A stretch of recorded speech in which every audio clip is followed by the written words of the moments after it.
오늘 하나님께서 우리에게 주시는 말씀은 사무엘하 21장 15절에서 22절까지 말씀입니다. 사무엘하 21장 15절에서 22절까지 말씀 우리 함께 한 목소리로 봉독하겠습니다. 아이월심 66면에 있습니다. 이것은 하나님의 말씀입니다. 블레셋 사람이 다시 이스라엘을 치거늘 다윗이 그의 부하들과 함께 내려가서 블레셋 사람과 싸우더니 다윗이 피곤함에 거인족의 아들 중에 무게가 300세겔 되는 노창을 들고 새 칼을 찬 이스비브노비 다윗을 죽이려 하므로 스루야의 아들 아비새가 다윗을 도와 그 블레셋 사람들을 쳐 죽이니 그때에 다윗의 추종자들이 그에게 맹세하여 이르되 왕은 다시 우리와 함께 전장에 나가지 마옵소서, 이스라엘의 등불이 꺼지지 말게 하옵소서 하니라. 그 후에 다시 블레셋 사람과 고업에서 전쟁할 때에 후사 사람 시브게는 거인족의 아들 중에 사압을 쳐 죽였고, 또 다시 블레셋 사람과 고업에서 전쟁할 때에 베들레헴 사람 야레오르김의 아들 엘하나는 가드 골리앗의 아우 라흐미를 죽였는데 그 자의 창자루는 배틀채 같았더라. 또 가드에 전쟁할 때에 그곳에 키가 큰 자 하나는 손가락과 발가락이 각기 6개씩 모두 24개가 있는데 그도 거인족의 소생이라. 그가 이스라엘 사람을 능욕함으로 다윗의 형 삼마의 아들 요나단이 그를 죽이니라.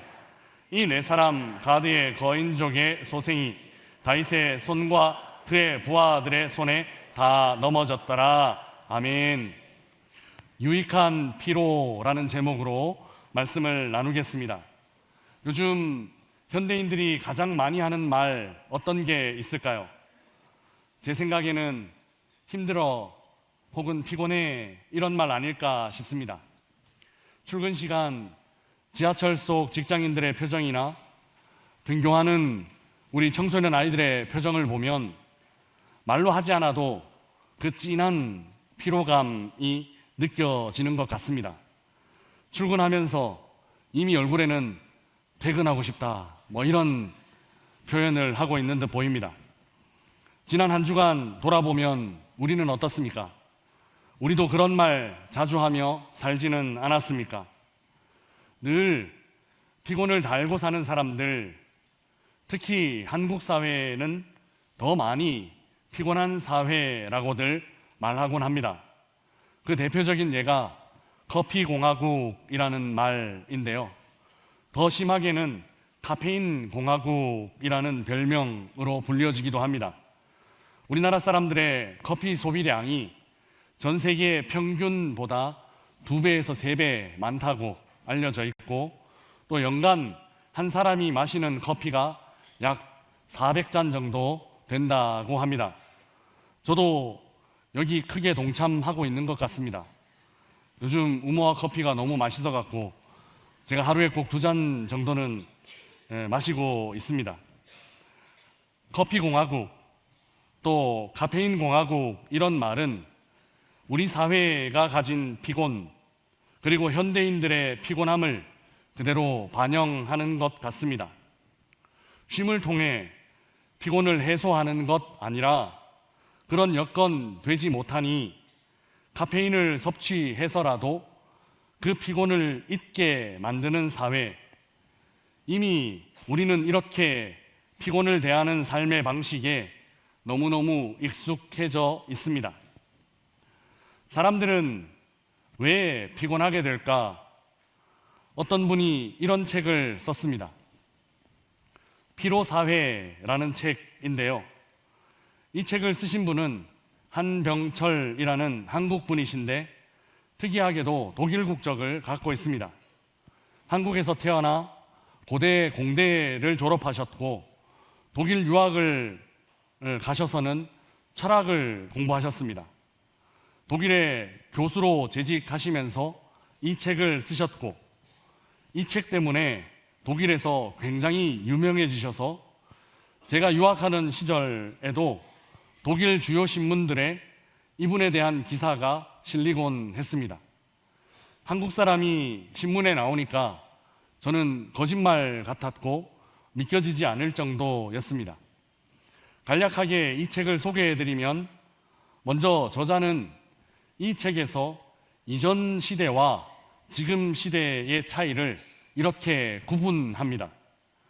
20세기 후반의 이전 시대를 뭐라고 규정하는가 하면 규율 시대, 규율 사회라고 규정하고, 그러니까 뭐뭐 해서는 안 된다, 혹은 뭐뭐 해야만 한다, 이런 규정으로 유지되는 사회라고 이 학자는 보았습니다. 우리가 잘 아는 군대나 학교를 생각하시면 됩니다. 군대는 뭐 더 이상 제가 설명하지 않아도 될 것 같고, 제가 우리 아이들에게 한 번씩 예전에 제가 학교 다닐 때 이랬어, 아빠가 학교 다닐 때 이랬어 라고 검도하신 선생님이 계셨는데, 그분은 물리 선생님이셨어. 물리 선생님이 왜 검도를 하셨는지 모르겠지만 졸은 아이들의 정수리를 정확하게 때리셨어. 두 번째는 정확하게 때린데 또 때리셨어. 세 번째는 때린데 또 때린데 또 때리셨어. 그래서 혹이 그 위에 요렇게 3층 석탑처럼 올라오곤 했어 라고 알려주거나, 아니면 어떤 선생님은 왜 그런지 당구 전공이 아니신데 당구 규대를 항상 들고 다니셨어, 이런 말을 아이들에게 해주면 깜짝 놀라곤 하는데요. 예전에 우리가 다녔던 학교는 이런 의무 혹은 이런 금지들로 가득했습니다.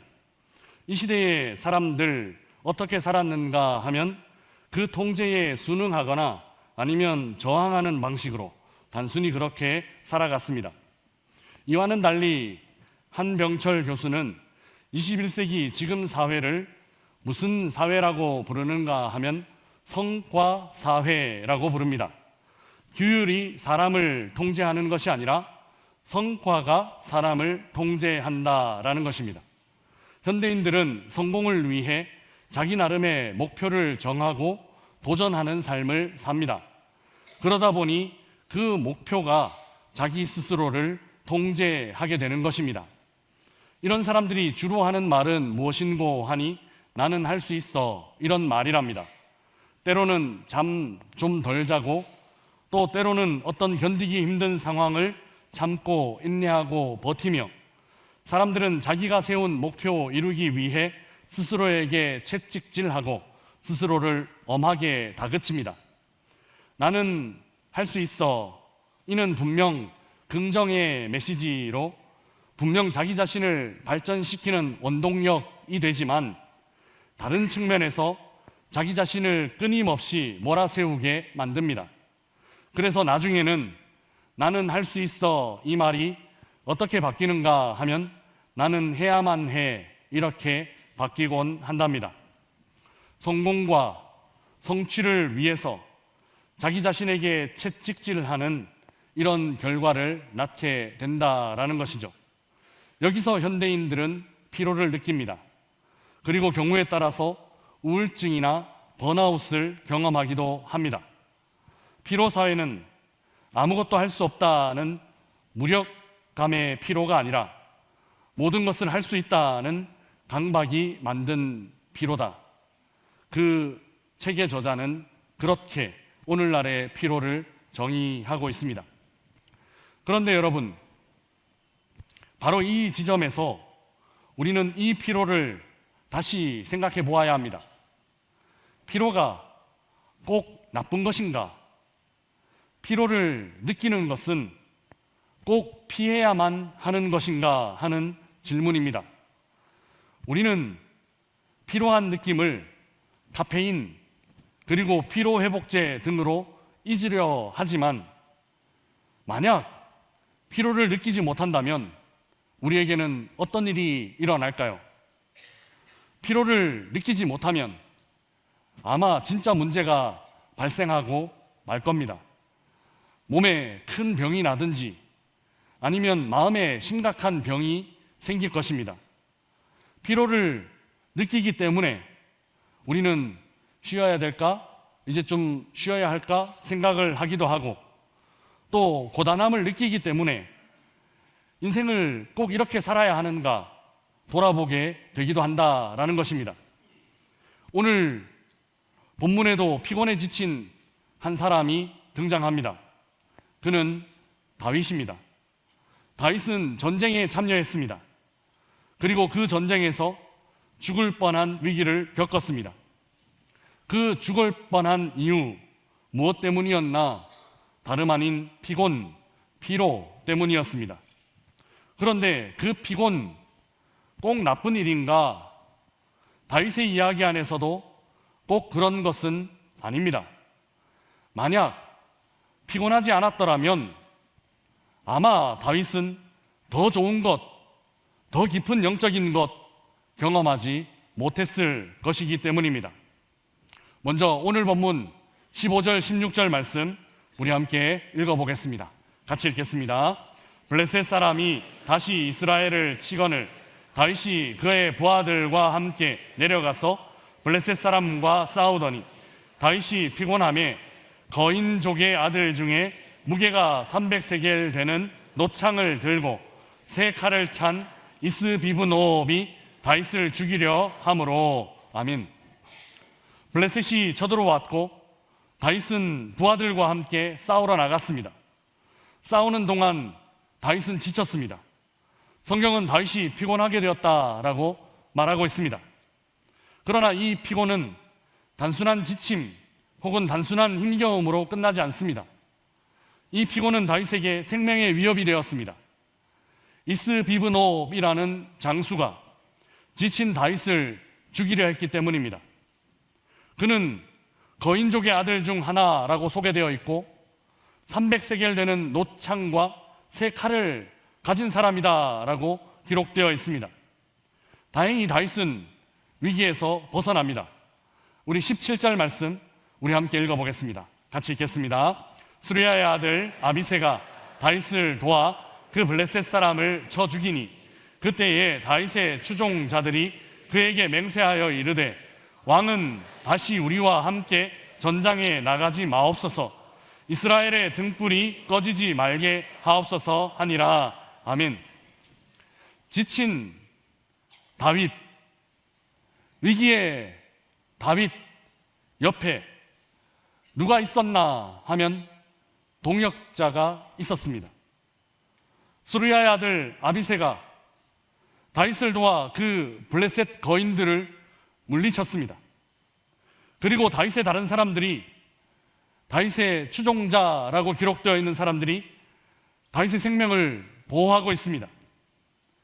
이 사건을 묵상하며 우리는 이런 질문하게 됩니다. 그 질문은 피곤한 상황이 꼭 위기이기만 한가 하는 것입니다. 만약 다윗이 피곤하지 않았으면 이런 동역자들을 만날 수 있었을까?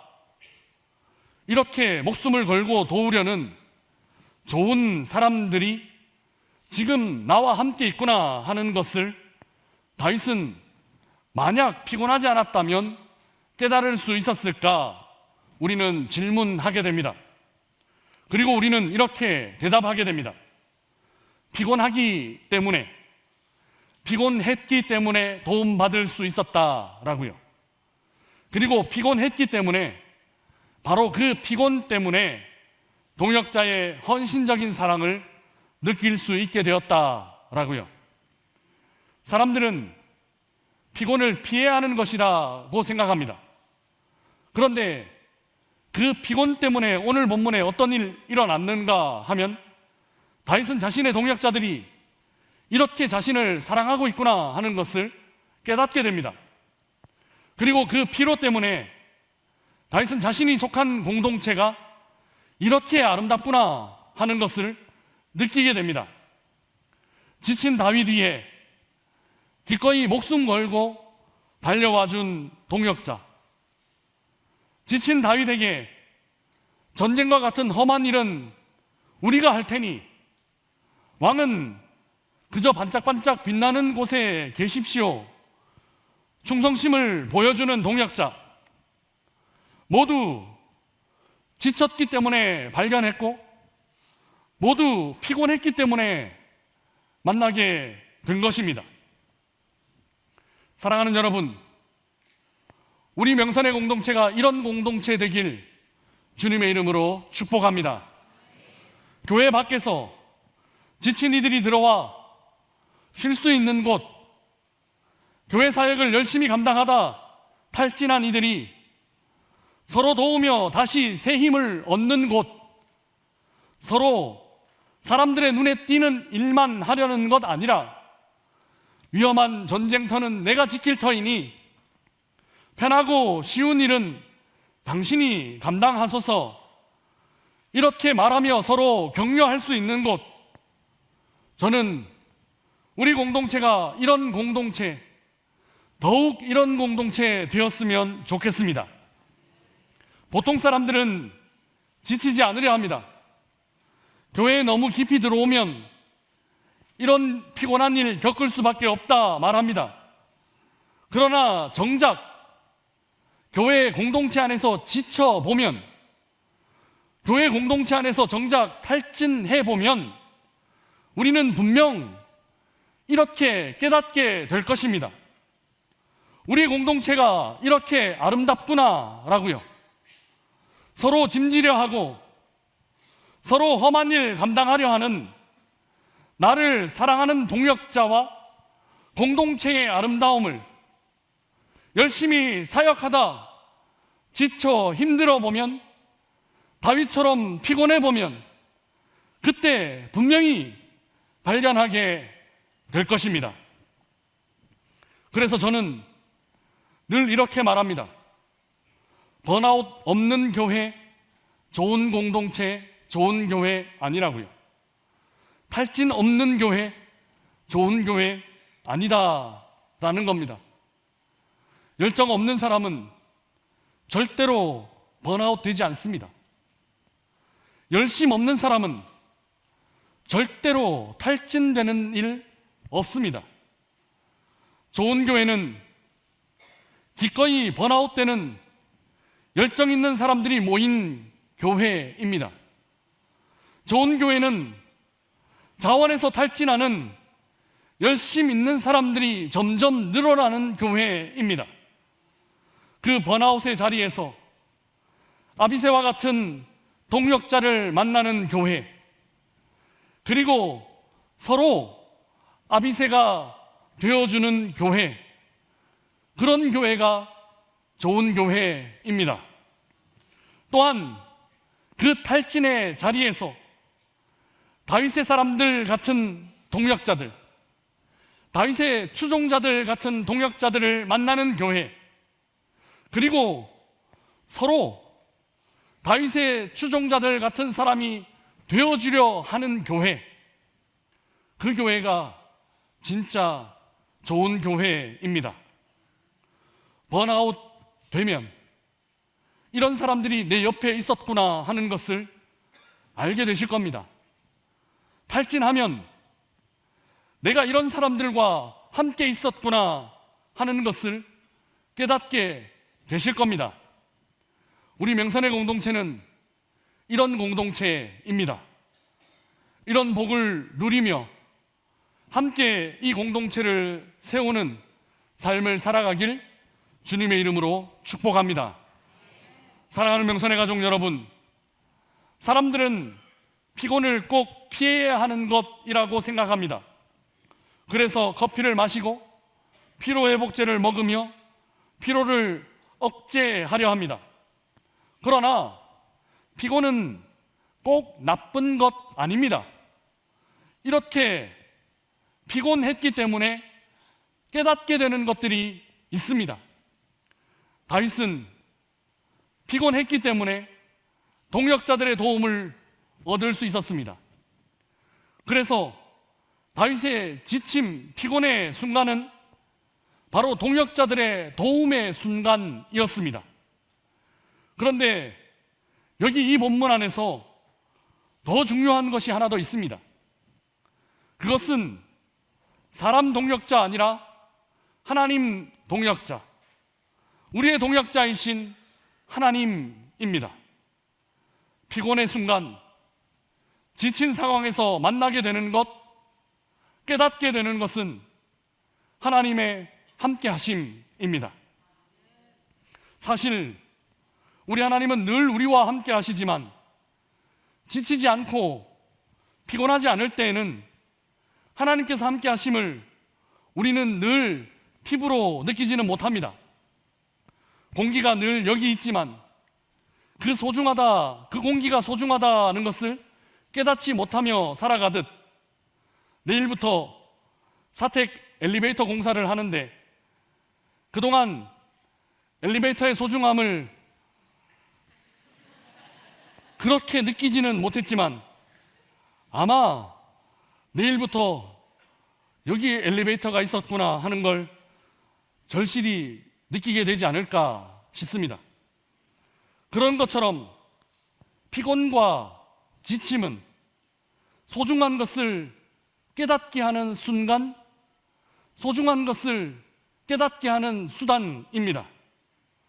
왜 오늘 본문 안에서 하나님의 도우심이 강조되는가 하면 대적들에 대한 묘사를 한번 살펴보시기 바랍니다. 22절 말씀 우리 함께 읽어보겠습니다. 같이 읽겠습니다. 이 네 사람 가드의 거인족의 소생이 다윗의 손과 그의 부하들의 손에 다 넘어졌더라. 아멘.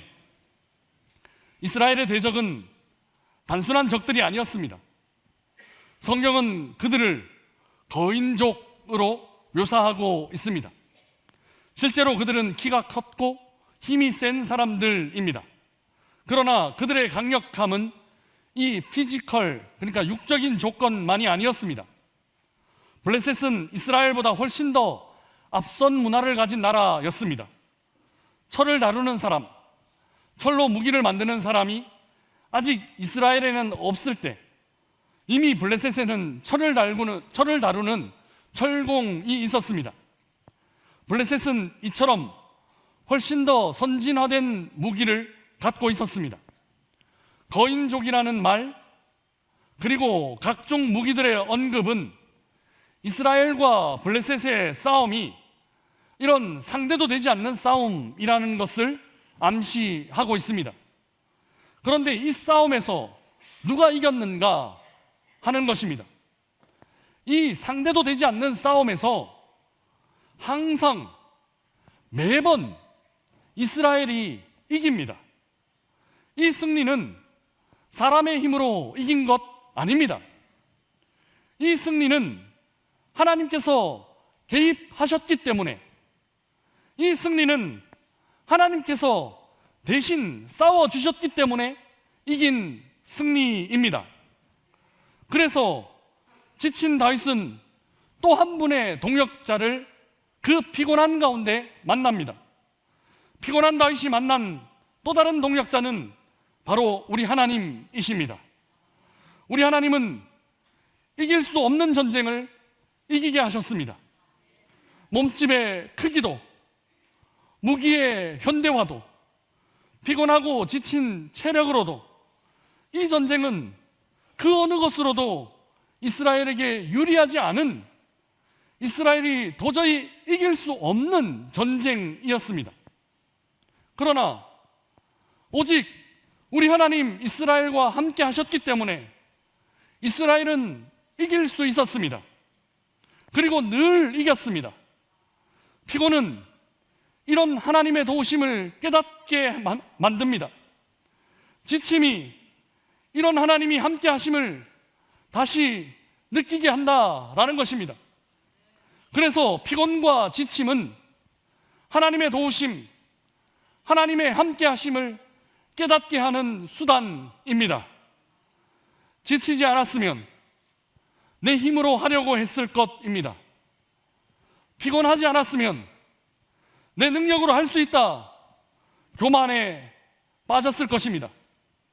그런데 지쳤더니, 그런데 피곤해졌더니 그제서야 하나님의 도움, 그 완전한 도움이 나와 이렇게 가까이 있구나, 나와 늘 함께하고 있구나 하는 것을 깨닫게 됩니다. 사랑하는 여러분, 혹 여러 사역과 힘겨운 일들로 지치신 분들이 계십니까?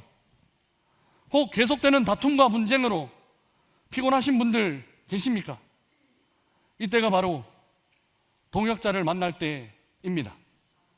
그리고 이때야말로 진짜 하나님을 경험할 때입니다. 이제 시작하는 한 주간 피로가 주는 유익을 기억하며 사십시다. 나의 진짜 동역자를 만나게 만드는 피로, 나의 진짜 늘 언제나 함께 하시는 그 하나님을 만나게 하는 지침, 좀 피로해도 나의 동역자가 함께 한다는 것 기억하고, 좀 지쳐도 나의 하나님이 이기게 하신다라는 것 잊지 않으며, 또 누군가 지친 이들, 또 누군가 피곤한 이들에게 새 힘을 주는 동역의 삶을 사는 우리 모든 명선의 가족들 되시기를 주님의 이름으로 축복합니다. 주신 말씀 생각하며 함께 찬양하겠습니다. 약할 때 강함 되시네 찬양, 우리 가사를 생각하며 고백하겠습니다.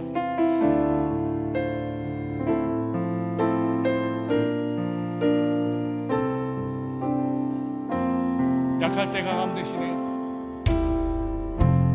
약할 때 강함 되시네, 나의 보배가 되신 주 나의 모든 것,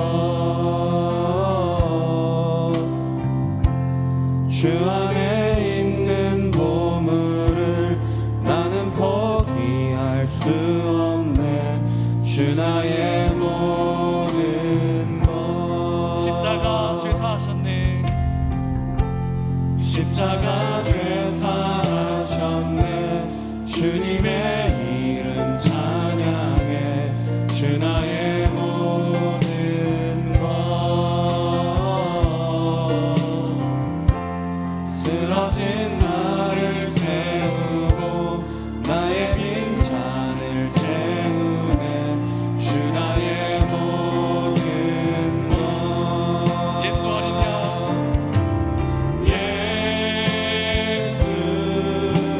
어린 양,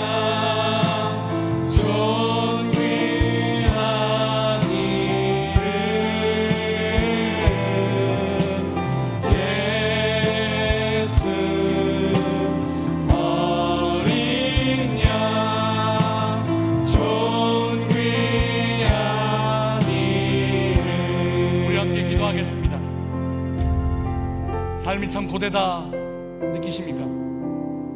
인생 참 쉽지 않다, 그런 생각하시는 분 계십니까?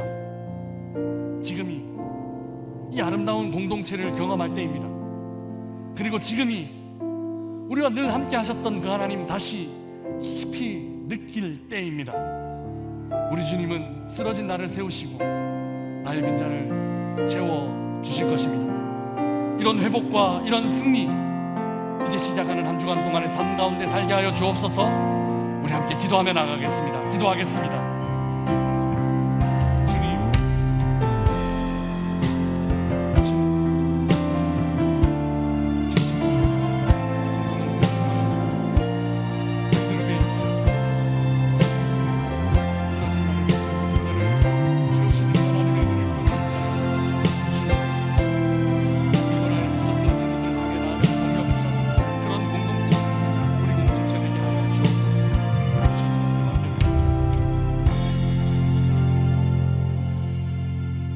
사랑의 주님, 감사합니다.